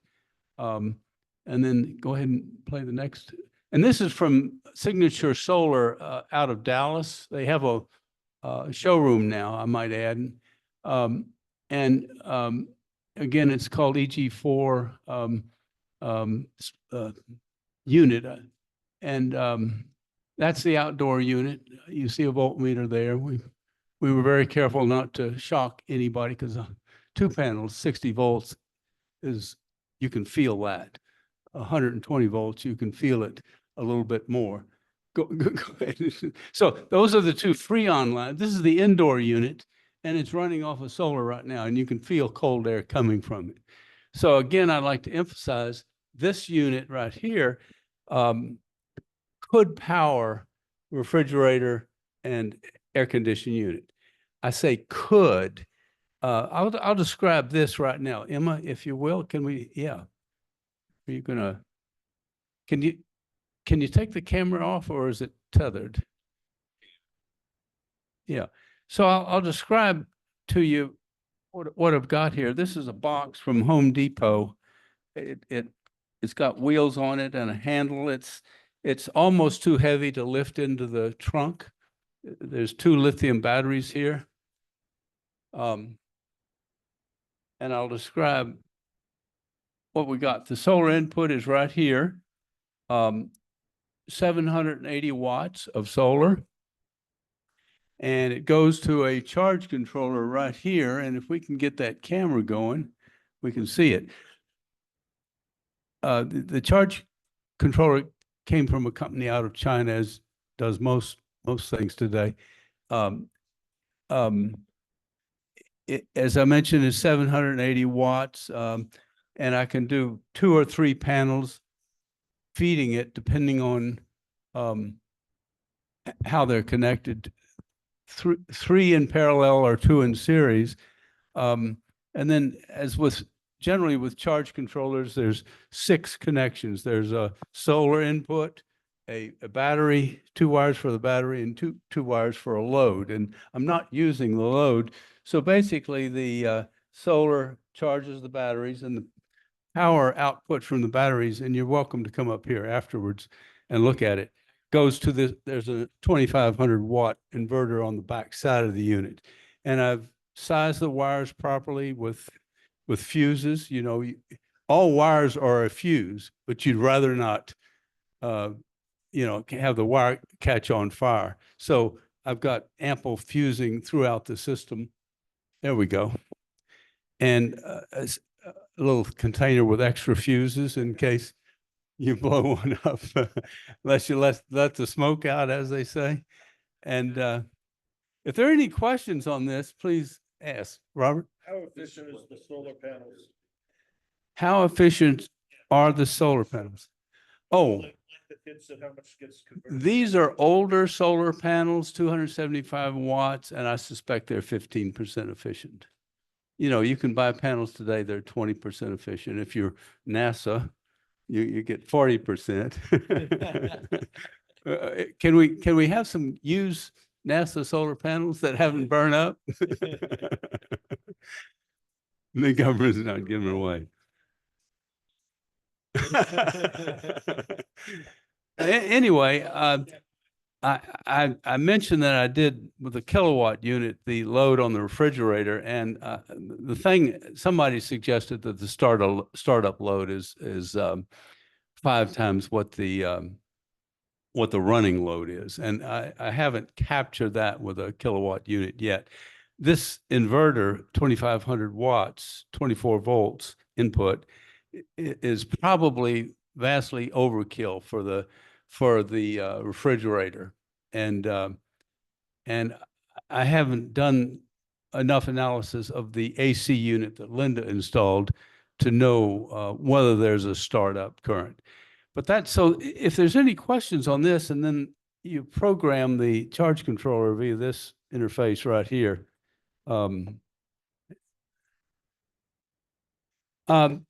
If $900, if you go with this inverter, this 2,500 watt inverter, and it could be smaller. The batteries are from EcoWorthy, 12 volt, 100 amp hours, and they were $200 a piece. That's probably the best price that I've seen so far, but battery prices are coming down. Yes, sir. Right. With a battery management system integrated. I've got a great big 70 amp breaker right here to you know, to disconnect the inverter. And it, of course, it's a breaker, so it'll trip if there's too much current, if something goes wrong, right? You know, they, I think the code requires, the building code requires that there be fuses going to solar panels. You have to ask why. The solars are only going to produce I short circuit, maybe I short circuit times 1.25, but bad things happen. And I believe that's the reason. I'm not real clear, but that's code, and you got to deal with it. I'm sorry. Okay. Sure. Any other questions on this? $900, but it could be less.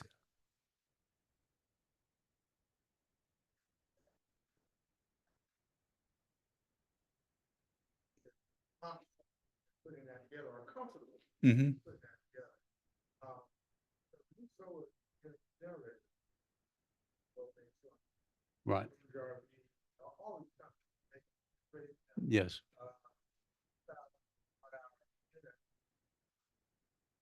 Around 1,500 and on Prime day on Amazon, you can pick them up for $800 or $900. Oh, great. I picked one up last year for there's 2,048 watt hours on the one that I bought.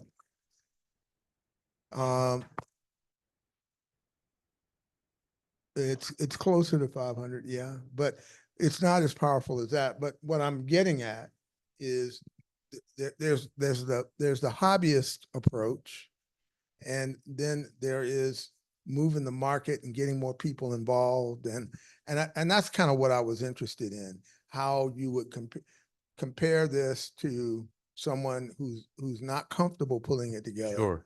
And say, once you get more comfortable, I'm far more comfortable with this stuff now that I've been doing things, right? Mm-hmm. I would have never considered putting an alternator charger on my car 2 or 3 years ago, right? I just wouldn't have done it. Right. But so I think it's fantastic what you're doing. And I think the question in my mind is, how do you get more people who aren't geek oriented? Yeah. Well, you know, there's a lot of hobbyists out there are a handful of rules that you have to respect, and voltage is a killer, right? So you don't want to let the sparks out, as they say, right?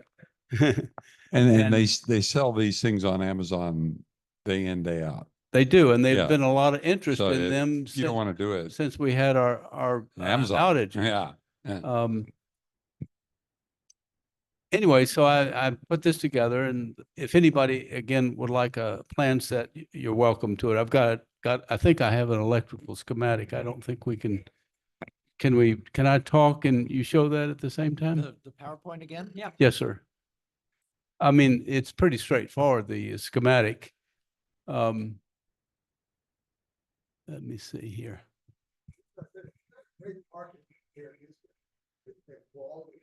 Right.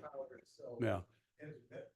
A number of you have probably been to EPO, Electric Parts Outlet on Fondren. I'm going to give this talk on this there on the 30th at 12:15, I believe. So yeah, scroll down. Okay, so there's the schematic, and you see in the very center is the charge controller, solar input. It's going to charge the two 12-volt batteries in series, and then the inverter on the right side. And you see I've called out the wire gauge size. And again, it's depending upon the amperes flowing and the fuse sizes and what have you. This information right here was the summary of the data I took for my refrigerator. It was 300 watts on the cold setting and 160 on the lower temperature setting. The refrigerator daily kilowatt hours on the cold setting was 2.31 and 1.68 on the warmer setting. And then the runtime was 1.42 days. That's the battery capacity running off a battery only. And I think that if I were to do this again, I would get I mean, that's not going to run an AC and the refrigerator. I would get a somewhat larger charge controller that's capable of more solar input. The sun, it's been my experience in the 4 weeks that I was without power that only on 1 3-day period did I not have enough solar to keep things going. So anyway, so the other thing I wanted to talk about tonight, and I'll get John to talk about it also, because he's got a battery system from hell. That's what he said. So this right here is a Nissan Leaf battery pack. I picked up these cells at a junkyard. I think I paid $100 for 20 of them, and I didn't know what the condition was at all. Emma, could you come sort of? So, and then there's a circuit board right here. These cells got 2 cells in series. So there's 7 of these modules, but 14, a connection of 14 cells in series. And this circuit board right here, which I bought off of eBay for $25, does the connections, the 14S connection. And this is a battery management system. This brand is Daily, and if there's 14 cells, there's 15 wires right here that are tapped into this board and feed the battery management system. And then this is a connection right here to this big load. And I can control this with my smartphone. I could turn it on right now and pass my phone around. And then, of course, I have a 48-volt charger right here. Now, these batteries, I did the load test on them, and they were about a third of what the advertised capacity is. And as I mentioned earlier, I have 2 Nissan Leaf battery packs now, and I'll get 96 of these cells out of the 2 packs, and I'm going to do the same thing with them. I will hook them up and run them with a BMS and do a discharge test and a charge test and see what the capacity is. My intent, I'm fond of saying that batteries are everything. And in the case of backup power, that's true. So I'm going to play around with a whole bunch of 48-volt battery packs. Anyway, that's any questions? Oh, John, would you like to mention what you've done?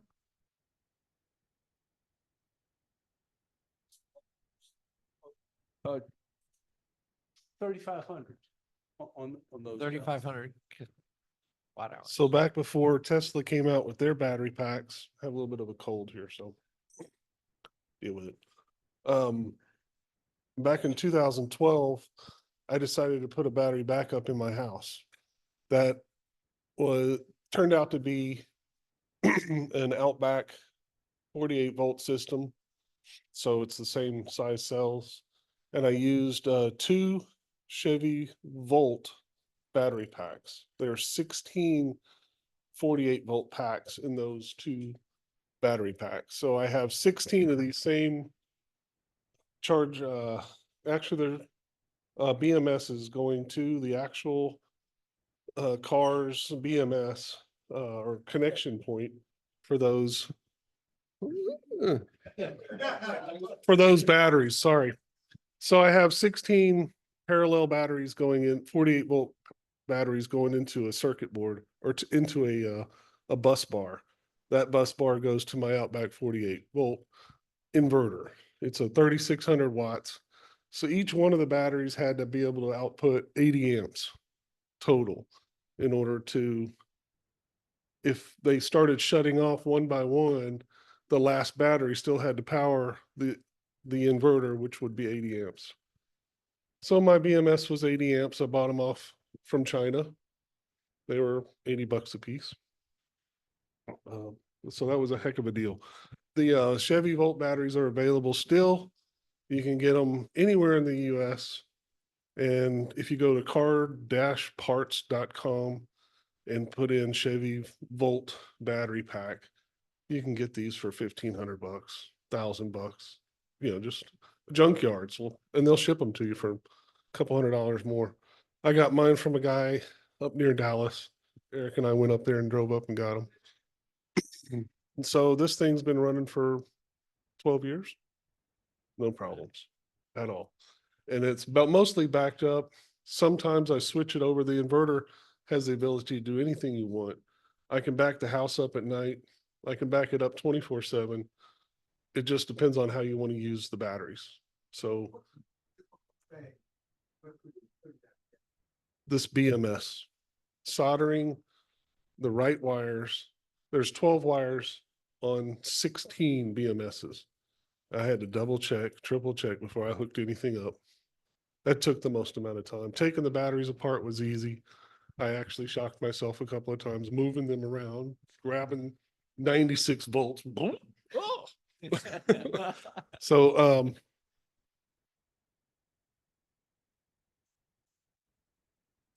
yes, there's videos online on tearing them apart, taking them apart out of their boxes. Incredibly, a number of bolts and stuff you have to take off, and you have to take them apart in order to get them out of the case correctly, because they've got water. I actually hooked the water jackets back up, so it has a water circulation system. 32 kilowatts at 3,600 watts, and I can double the 3,600 watts. I have another inverter, I just haven't hooked it up, and get 240 out of it instead of 110. Solar. It's all solar.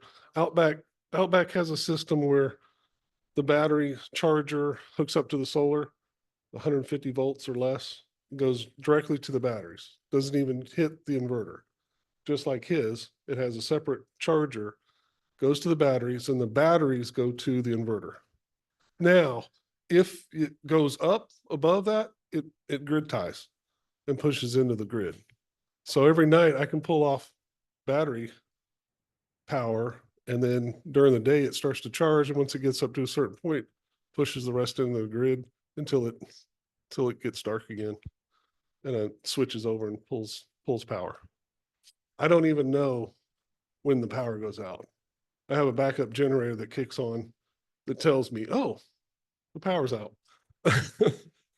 But I put the generator in before I got any solar or any battery backups.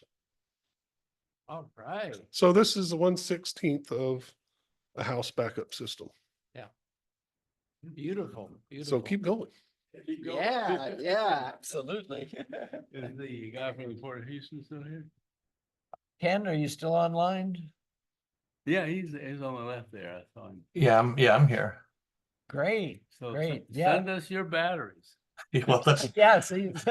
I can't figure out, Interstate. it won't let me put pictures on the, I was trying to put pictures on the chat. I have pictures of the labels that were on those battery modules, but, yeah, I was trying to put them in the chat, but, Or if you email them to us, we could show the photos. okay. Or you can bring them along next month. Yeah. Thursday of September. And, Those. yeah, and one thing too, I totally forgot it. I mean, it's not, whatever, groundbreaking or anything, but we have sound monitors across the Bayport ship channel from our Bayport terminal, but they're powered by solar power, a couple panels and just marine batteries, for the nighttime. So yeah, it works well. Well, we had to move on, and we can't find the perfect spot anymore. But yeah, for 10 years now, I guess. I mean, they break somehow they get broken, but yeah. So and our own guys too, our maintenance guys, had used solar little small panels. We have some equipment that has batteries, but the batteries don't get, just regular size like car batteries, but they get discharged real easily. I forget what the issue was. So he was keeping them charged with little tiny solar panels for a while, but I'm not sure what happened there. But we I'm like the gentleman, he said he wasn't comfortable a couple years ago. That's how I am, I like to think I'm a geek or kind of a nerd, but I'm not I'm not that kind of person that I can tear stuff apart, putting them back together, I couldn't. But while my Hugh, who's our maintenance manager at terminal, he made a remote control, he turns lawnmower into a remote control. So there's I may see if he's interested in this club too. He could probably show you a couple things. But yeah, I'll bring pictures next time second Thursday, is that what it is, or third Correct. Thursday? Yep. Okay.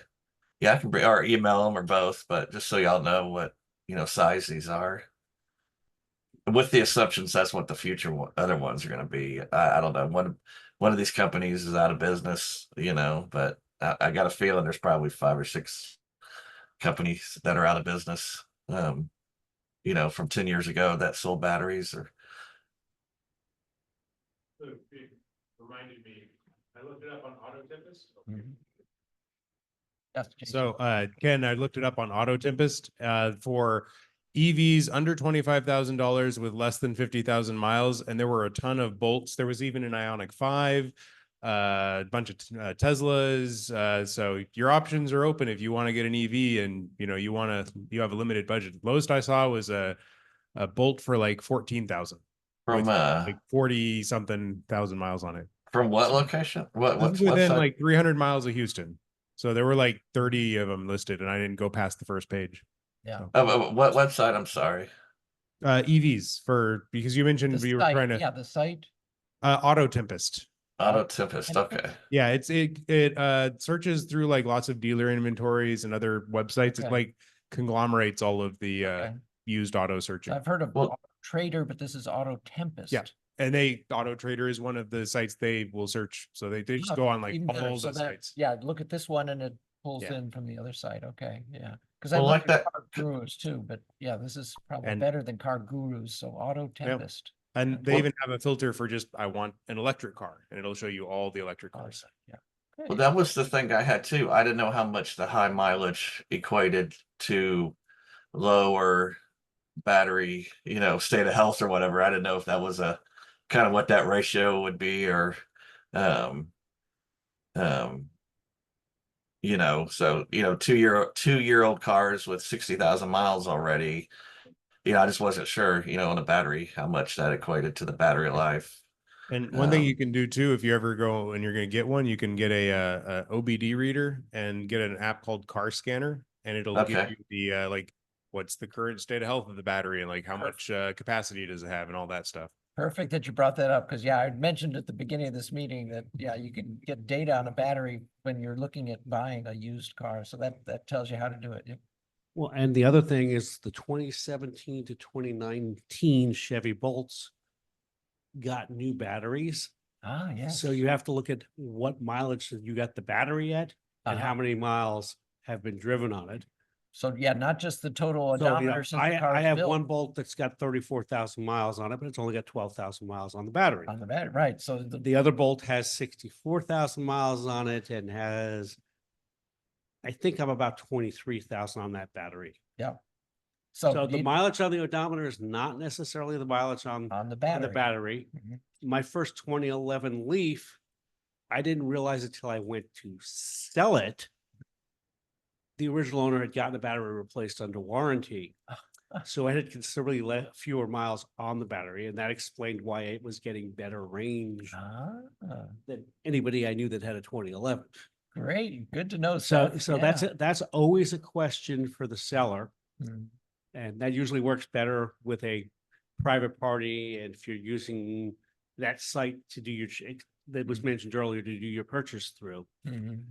you know, a dealer may not necessarily know when Chevy, if you're buying a Chevy, you should be able to find out when the battery was changed.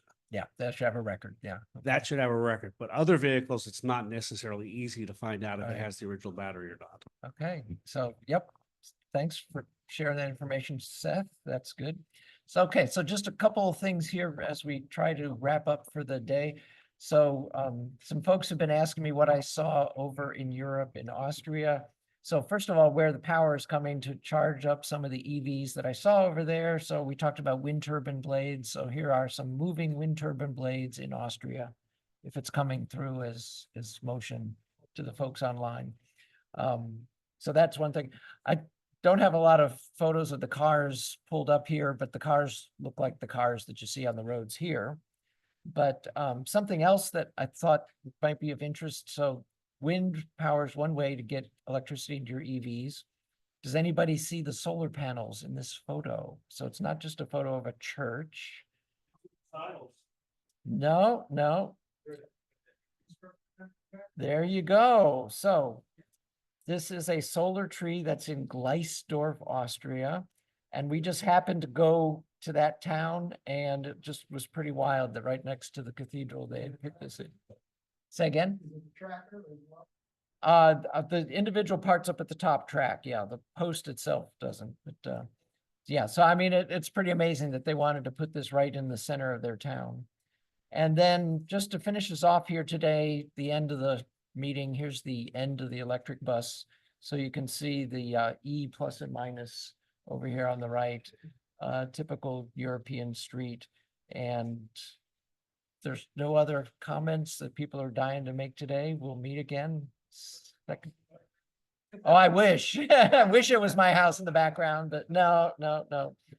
But yeah, so it's always good in other countries to see what they've got going on. So, all right, thanks everybody. We'll see you all next month and the next month and the next month. December, we'll plan on having our social. So that's the only time for Ken's info, the only time that we don't have a second Thursday meeting, although we have on occasion done the social second Thursday. It's just not at the same location. We do it in a restaurant in December.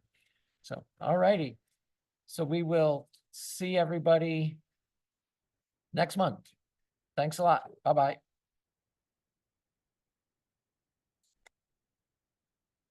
Okay. So. Yeah, get snacks. Get snacks.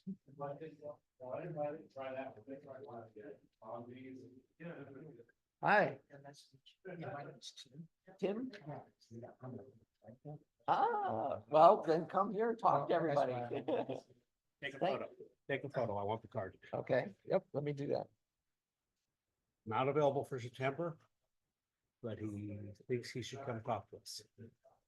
But he might be another month, just not September. Right. As he said, he's not available for September, but